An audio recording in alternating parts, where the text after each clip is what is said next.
Hello everybody, my name is Karryshh and welcome back to another recap video. This time it's a Japanese horror movie released in 2024. Others Are Hell. It's a psychological horror and it really did the job well. If you're into psychological horror, this movie is a must watch. Personally, I never found myself indulged in a psychological horror movie than this one. The story follows a guy who comes to live in a share house, but soon the other tenants start acting really strange. As the story progresses, the guy learns a lot about himself, his life, and that evil place. So watch the video till end. On top of that, if you're new to my channel, make sure to hit that subscribe button and like this video. It is the only thing that keeps me motivated to work on these recaps, and the good thing is, it is free for you. With that said, sit back and relax as I recap Others Are Hell. So this story starts with a creepy scene. There's this guy tied up in a room, and inside the room, there are a ton of cockroaches locked in containers. Somehow, the guy managed to free his hands and feet and tries to escape, but as he was running, someone starts coming toward him from the front. He panics and runs the other way into the darkness, but then we hear him scream. So yeah, he's obviously dead. Then there was this narration that talks about how insects are these creatures that can destroy anything beautiful. From there, the scene shifts to a guy named Yu, who's just arrived in Tokyo to meet his girlfriend. A taxi stops for him, but before he can get in, another guy tries to take the taxi. Then a third guy shows up, and now there's a fight between the two over the cab. Yu steps in to stop the fight, and in the end, the two guys run off. By the way, remember this fight is gonna matter later. Yu then finally gets in the taxi, and on the way, we learn that he wants to stay in Tokyo for good, get a job, and help out his family. Meanwhile, the driver is acting all weird, talking about how humans are the most dangerous species in the world and how they destroy anything beautiful. So there was this comparison between humans and insects. Now Yu arrives at his girlfriend's Megumi's place, but she is totally shocked to see him because she had no idea he was coming. She asks him when he got there and how long he's staying, and Yu tells her he's planning to stay with her permanently. Megumi was not happy about this at all, but she was not ready for a live-in relationship. They get into an argument, and when Megumi says no to him staying with her, Yu grabs his stuff and storms out. The next day, Yu goes to rent an apartment, and the first building he tries, he meets there with a woman named Sayaka, the landlord. When Yu walks in, she was watching the news about a murder that happened on February 22nd. Now Sayaka seems super happy to see Yu. Then this guy named Yamaguchi shows up, who's actually a member of Yakuza gang, and we're just gonna call him Yakuza cause it's much easier. So he shows up and rudely tells Yu to get out of the way. Then Yakuza leaves, and Sayaka reassures Yu that everyone in this building is nice except for Yakuza. She gives Yu a key so he can stay in the apartment for a day and decide if he wants to rent it or not. Sayaka also mentions some weird rules. No going to the 4th floor, don't talk too much to the neighbors, and always stay quiet. When Yu heads upstairs, he runs into this guy named Goro, who doesn't respond to him at all and just seems really strange and creepy. Yu finally gets to the apartment, and it was just one small room and it was super cheap. Though right now, Yu doesn't have enough money for a full month's rent either. Later, he buys a ton of cup noodles to stock up, and while he's making some noodles in the shared kitchen, Yakuza shows up. And actually, you see, this was a share house, so everyone on one floor shares one kitchen and one bathroom. Yakuza then starts mocking Yu, and then he just helps himself to use noodles. After eating, Yakuza mentions that he moved into the apartment just a week ago and he has plans to stay for 6 months. He also warns Yu not to get too friendly with the neighbors cause they're a bit odd. Then Yakuza just walks off without paying for the noodles.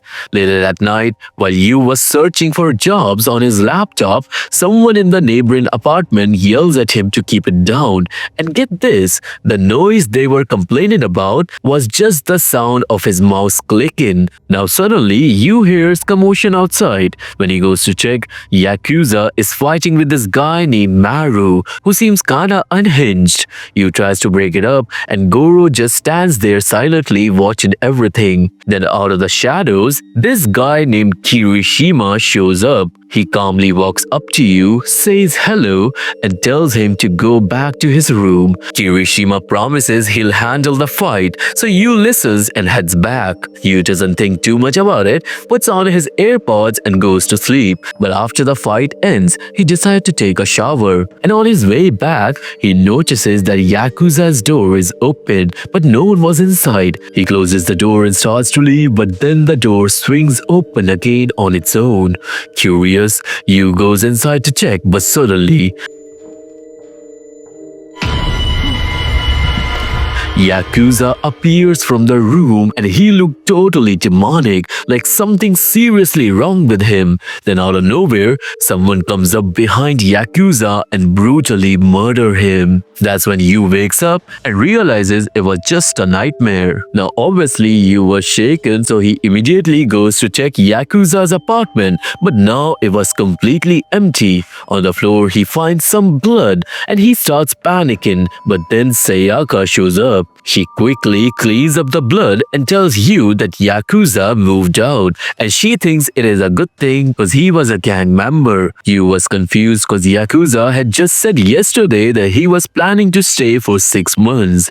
You tell Sayaka that he doesn't want to rent this place anymore, but her reaction was strange. She distracted him with small talk and convinced him to stay until the end of the day to think it over. Later, you heads out to look for a job, and outside the apartment, he sees Maru loading black poly bags into the trunk of a car, and there was blood leaking out of those bags, and you knew there was something definitely wrong about this place. Later that day, you meets up with a guy named Kanji, who used to be his senior in college. Kanji had called him out, apparently knowing you was in Tokyo, but he doesn't explain how he found that out. Kanji offers you a job at his startup business, which was in the design field, and right now it was just Kanji and one other person. But with you, they'd make a team of 3. You needed a job, so he obviously accepts the offer, and after that, Kanji brings up Megumi, but you lies and says he hasn't met her yet,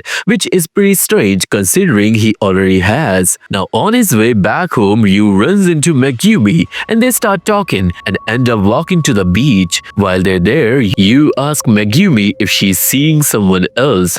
Megumi denies it and explains that she's preparing for graduate school and her parents are paying for everything right now, so she doesn't feel ready to live with her boyfriend at the moment. They end up patching things up and Megumi tells him that after her entrance exam are over, they can live together. You then takes Megumi home on her bike and then heads back to the apartment, and that night, nothing strange happens at all. The next day, you goes to work at Kanji's company and meets his co-workers, Mr. Kubota and newly joined Yumiko. You tries to be polite to everyone, but Kubota is a pretty serious guy. At one point, Kubota even scolds you for working too slowly, and on top of that, Kubota turns out to be a kind of a creep. His eyes keep wandering to Yumiko inappropriately. Now that night, Yu comes home exhausted, but notices that his laptop was open, even though he remembered shutting it before leaving. It was alarming, so he immediately checks the lock of his door, which seems completely fine.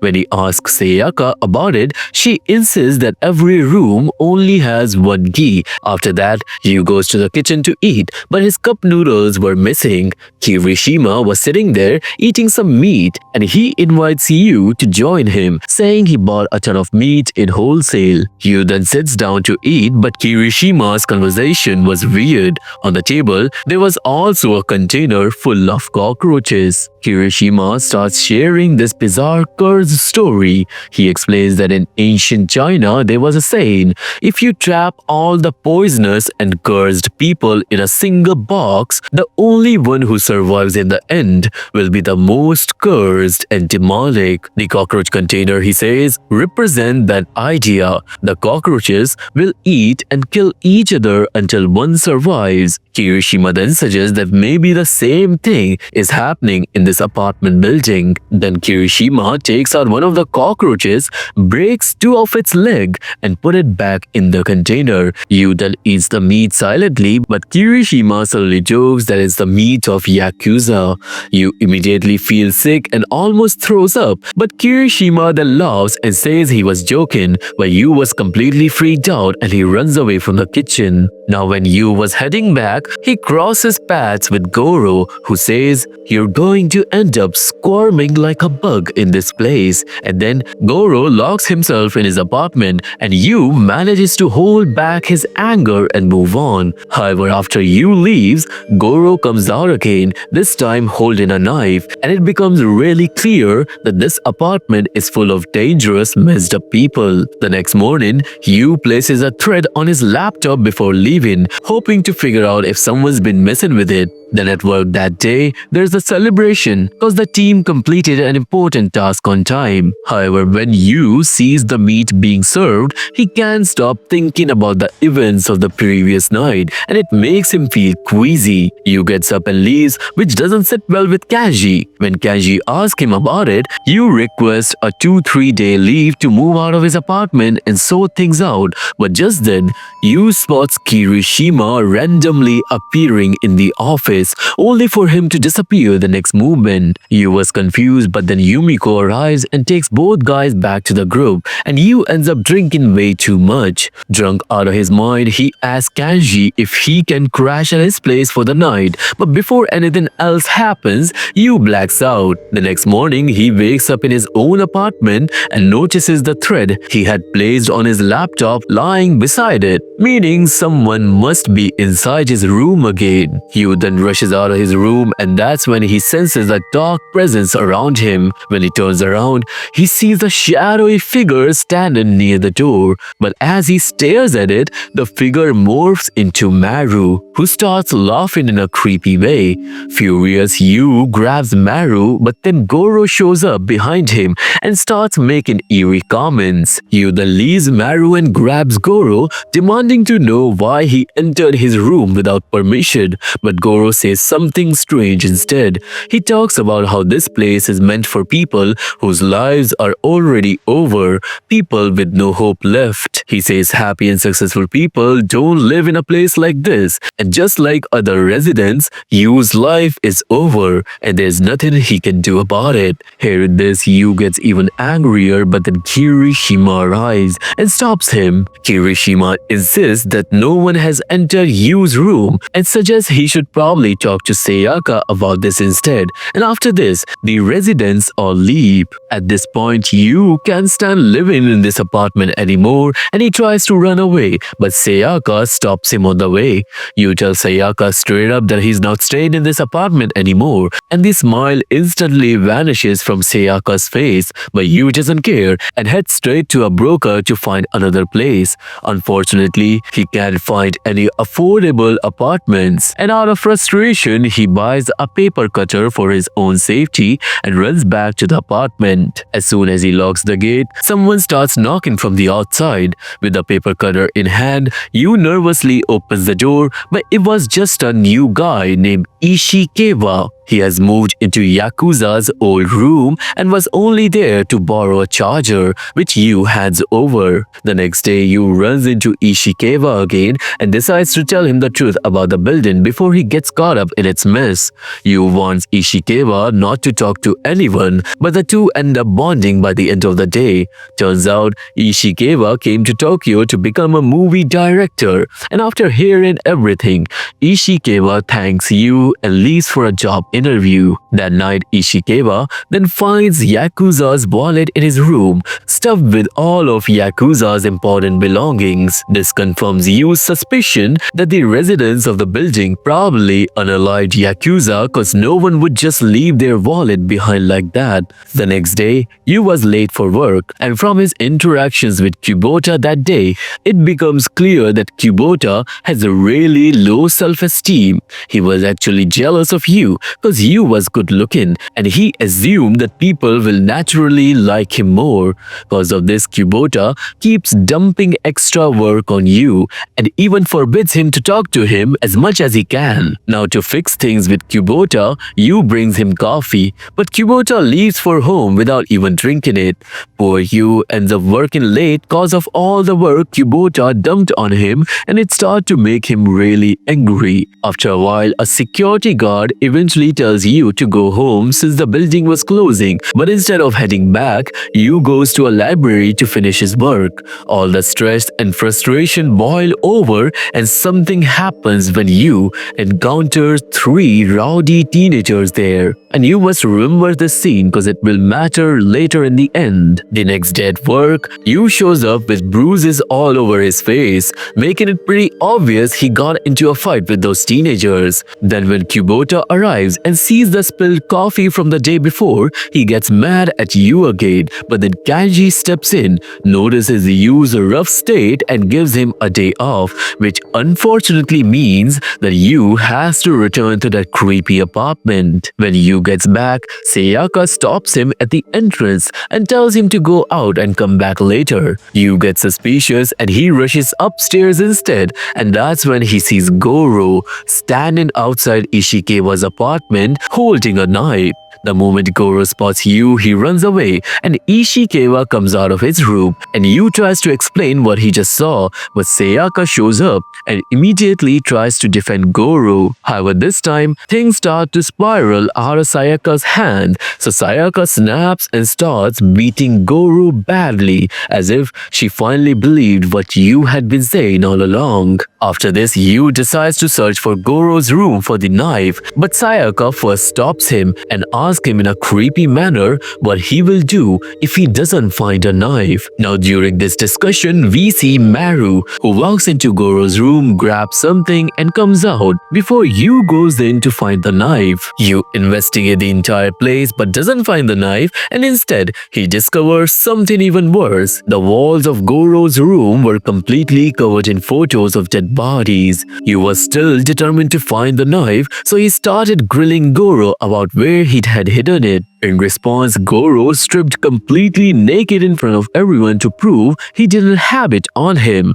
This made Yu look like a liar, but the truth was, Maru had secretly hidden the knife behind his back. After this, Yu and Ishikawa stepped out of the apartment. Ishikawa tried to reassure Yu, saying that the people in this building are really just weird and crazy, but as long as they didn't interact with him, they might avoid further trouble. Just as he said this, Yu spots Kirishima standing behind Ishikawa, and in an instant, Kirishima disappeared, leaving Yu completely freaked out. Later that day, Yu went on a date with Megumi and actually felt happy for a while. He asked if he could stay at her place, but she said no, so he didn't push it either. Meanwhile, the scene shifts to Ishikawa, who runs into Kirishima in the kitchen. Kirishima was eating meat, and he obviously invites Ishikawa to join him, and when Ishikawa tried the meat, he found it surprisingly delicious. After this, Kirishima started talking in a strange, unsettling way about how everyone has secrets buried inside him. He asked Ishikawa about his secrets and casually mentioned that the meat they were eating was human. However, Ishikawa laughed it off, thinking it was a joke. Soon Goro and Maru joined him and also eat the meat and starts laughing, but their laughter quickly turned into a creepy and unsettling manner, which scared Ishikawa enough to make him leave. Later, Ishikawa searched for a website Kirishima had mentioned, which is called Meet Manju. It was filled with details about various murder cases, and while scrolling, Ishikawa stumbled across Goro's photo and discovered the horrifying truth. Goro was actually a serial killer who had committed numerous murders. It scares Ishikawa, but right then, a hammer suddenly appeared outside Ishikawa's room, which emerged from the darkness of the hallway. Meanwhile, Yu was at the library and he was trying to sleep since he didn't want to go back to that creepy place. He was getting super tired at the office too, but that day he decided to call Ishikawa. He asked him to send his stuff from the apartment to the office, but Ishikawa told him that he'd already left the place and he was going back to his hometown and wasn't coming back, which was really weird. Yu then talked to Kanji and asked for an advance on his salary, but Kanji refused in a pretty rude way. This led to a heated argument between them, and later when Kubota started scolding Yu, he completely lost it and picked up a cup, smashing it over Kubota's head over and over again. Kanji stopped the fight and sent Yu home, but Yu's mind kept on spiraling. When Yu finally got back to his place, he started packing his stuff, but then he heard some strange noises coming from the fourth floor, the area he was told to stay away from. Of course, he couldn't resist and went to check it out, and there he found a locked area where the sounds were coming from. Immediately, Yu called Ishikawa and the ringing sound came from that very area, and that's when Yu realized Ishikawa hadn't gone back to his hometown.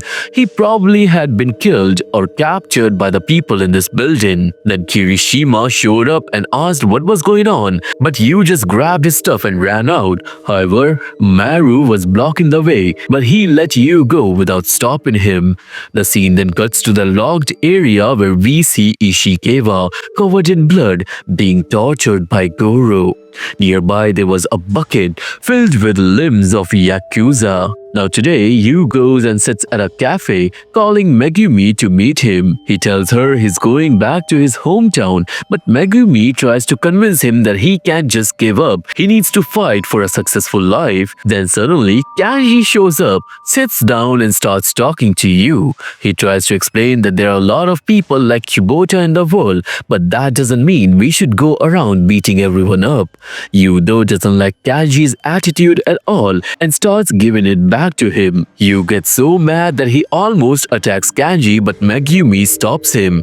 Just then, Kirishima comes in and sits at the table without asking as well. Kanji tells Kirishima to leave, but Kirishima says in a creepy way that Kanji has a secret too and that he's a bad person. This gets Kanji really angry and he tries to attack Kirishima. Yu steps in and tries to stop him, and after everything settles, Yu talks to Kirishima and asks him why he's still after him even though Yu left the house. Kirishima says it was all just a game, but Yu doesn't really care about what he was saying until Kanji steps in. Kanji realizes that the people in Yu's building are really messed up and he gets Kirishima to leave with his bad attitude. Kanji even gives Yu a week's worth of salary and doesn't fire him. But later that night, when Kanji gets home, out of nowhere, Maru breaks in and attacks him with a knife. That night, Megumi takes Yu to her place to stay, and meanwhile Kirishima shows up at Kanji's apartment, clapping for Maru. We find out that Kirishima was the one who had Kanji unallied, but Maru wasn't supposed to do it.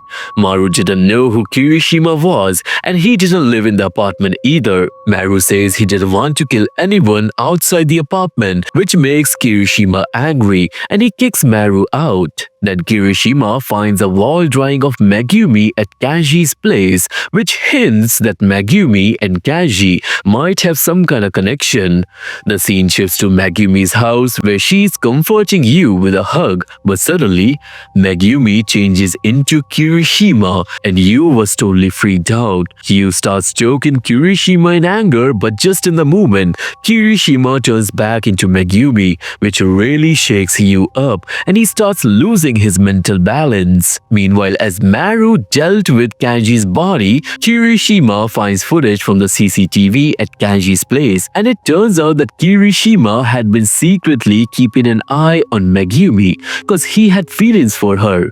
The footage also shows the day Yu and Megumi had their fight, so now Kirishima knows a lot of things. The next day, when Yu wakes up, he gets a message on his phone. It's from Megumi, but she's unconscious and she's with Maru and Goro. This means the evil people took her and Yu rushes to save save her. After entering that place, he grabs his paper cutter and goes on the floor, opening all the doors, but there was no one there. Then Sayaka shows up and runs off into a room to confuse him, but right after that, a resident hits Yu with a hammer and knocks him unconscious. Now when Yu wakes up, his hands and feet were tied. Kirishima was sitting in front of him, and when Yu saw him, he started freaking out. But then Kirishima opened a suitcase that has the severed heads of Yakuza and Ishikawa inside.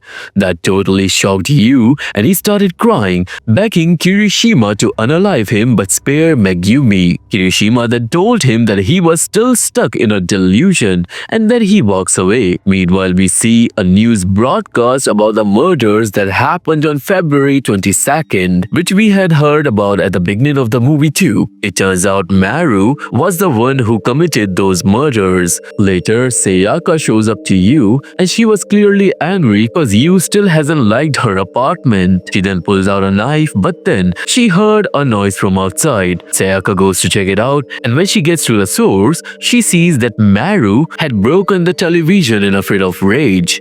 Meanwhile, Yu manages to free his hands and feet using a nail. He then grabs a chair and stands by the gate, and as soon as Sayaka comes back into the room, he attacks her violently and hits her until he unalives her. The scene then shifts to the roof where Maru comes to talk to Kirishima. We now find out that Kirishima had told Maru that if he helped him, he would protect him from the police. But Maru had already seen on the news that the police were still after him. In a fit of rage, Maru then grabs a hammer and hits Kirishima in the head, killing him instantly. Back downstairs, Yu comes out covered in blood and sees Goro sitting quietly in his room. Taking advantage of the moment, Yu grabs a knife and stabs Goro in the back. Goro immediately tries to run and says that everything he did was on Kirishima's orders. Goro didn't actually want to unalive Yu, but Yu doesn't care. He stabs Goro repeatedly, injuring him badly and eventually unaliving him as well. At this point, we realize that Kirishima had been manipulating all the serial killers to follow his lead, but why will soon become clear. After this, Maru arrives there, but Yu stood by the gate with Goro's body. Maru tells Goro to hurry up, not knowing he's already dead, but then Yu throws the body at Maru. Yu then attacks Maru with a knife, but Maru stops him and explains that everything he did was under Kirishima's command, cause that guy is really demonic. But by now, Yu has completely lost it, so he stabs Maru. To defend himself, Maru manages to bite off Yu's ear, leaving him injured. But just then, Kirishima comes up behind Maru. Maru was terrified to see him, but he tries to fight Kirishima off. But Kirishima beats him down with a hammer until Maru is dead. Now only Kirishima and Yu are left, and Kirishima starts laughing, and then he takes Yu to the place where Megumi is. In a locked room, Megumi was lying on the bed, but when Kirishima pulled the blanket away, Yu froze because all that was left on the bed was her head. Kirishima then tells him that he didn't kill Megumi and starts telling a story. Now we find out that the day Yu and Megumi fought, Yu had pushed her and her head hit the ground so hard that she died. Yu in a panic ran away from her house, and when Kirishima reminds him of this, Yu realizes that he had been imagining Megumi the whole time, and in reality she was never in the movie. Yu completely loses his mind, and at the same time there was only one cockroach left in Kirishima's container, which was the winner. Kirishima says the story isn't over, but then Yu stabs him in the heart with a knife and twists the knife, killing him brutally. Yu realizes that all the people were just like cockroaches, and in the end, only one would survive. Yu finally breathes a sigh of relief, gathers all the dead bodies and locks them up and escapes that demonic place. He collapses in the hallway and starts crying, but then out of the dark hallway, Kirishima steps out. When Yu sees him, his legs go cold and he realizes that Kirishima isn't human and he can't be killed.